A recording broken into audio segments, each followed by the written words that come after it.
chica, masatobule kapila. Allez, chica, c'est parti. Je viens dire une vérité que bon nombre de serviteurs de Dieu ne vous disent pas. Vous savez, c'est pas tout le monde qui vieillira. C'est pas tout le monde qui mourra. Il y a des ceux qui sont appelés pour voir la gloire de Dieu. Le jour que Jésus-Christ reviendra, peu importe le temps, il y a des ceux qui vivront cela, qui seront enlevés. Ces personnes-là ne connaîtront pas la mort. Il y a aussi des ceux qui ne vieilliront pas. Ils vont mourir dans leur jeunesse selon le plan de Dieu et non le plan du diable. Le diable aussi a son plan, Dieu aussi a son plan. C'est pour cette raison, aucune personne n'est au contrôle de son souffle de vie. Aucune personne ne sait manipuler son souffle de vie.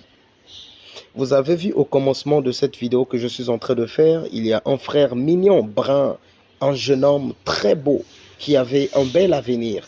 Quelqu'un qui déjà, quand tu vois sa beauté, c'est une personne très belle.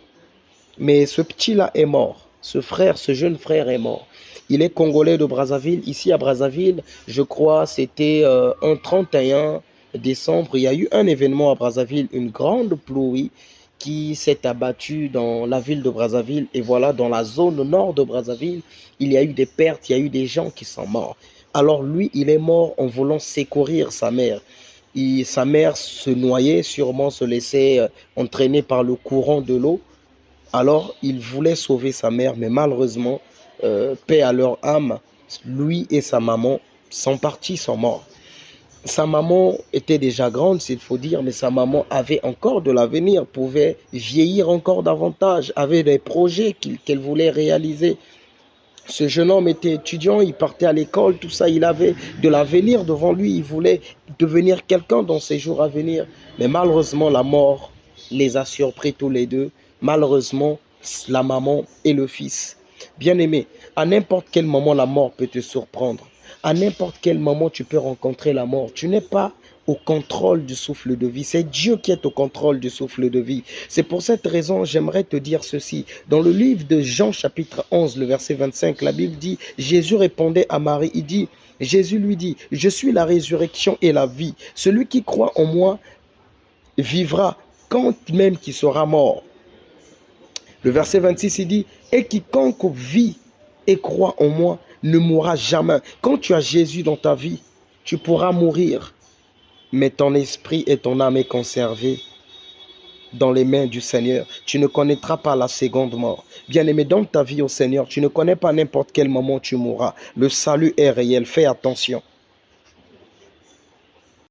Je disais, peu importe ton rang social, peu importe ton niveau scolaire, peu importe ce que tu es dans la vie, bien-aimé, je veux que tu te rendes compte que avoir Jésus, c'est la clé de toute chose. C'est la clé de toute chose. Vous savez, la mort est quelque chose qui est réel. Tout le monde a eu à perdre un être cher. De la même manière que cet être cher est parti, toi aussi tu es un être cher pour quelqu'un et tu partiras un jour. Seulement ce qui est malheureux en ça, c'est qu'aucune personne ne maîtrise le jour, ni l'heure. C'est pour cette raison, bien-aimé, j'ai quelques versets à te donner.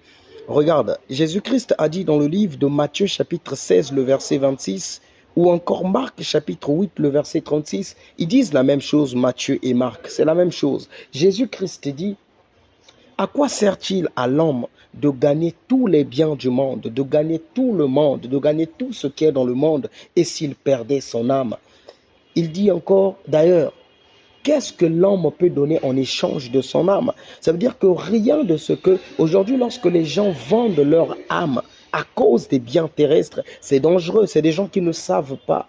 C'est juste qu'ils n'ont pas cette intelligence renouvelée afin de comprendre ce qui pourra arriver dans les jours à venir. Bien-aimé, attention. 1 Thessaloniciens chapitre 4, le verset 16. La Bible nous déclare qu'au son de la trompette, les morts en Christ ressusciteront premièrement. Donc ceux qui sont morts avec Jésus-Christ, ceux qui sont morts plutôt, je voulais dire, en Jésus-Christ, ressusciteront en premier. La résurrection est réelle, que personne ne te mente, bien-aimé.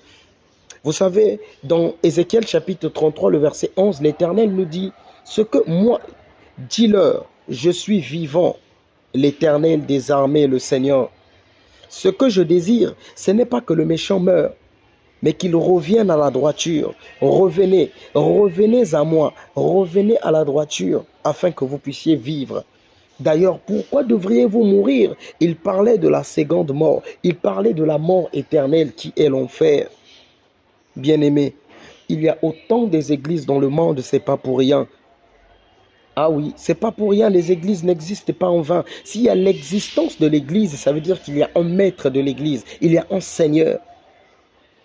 Je vous ai dit dans Jean 11, le verset 25 à 26, la Bible nous dit quelque chose de très fondamental. J'aurais dit, Jésus répondit à Marie et dit, je suis la résurrection et la vie. Celui qui croit en moi vivra quand même il serait mort. Il dit, et quiconque vit et croit en moi ne mourra jamais. Cette personne ne connaîtra jamais la mort. Donnez votre vie au Seigneur. C'est très important, bien-aimé. Je ne sais pas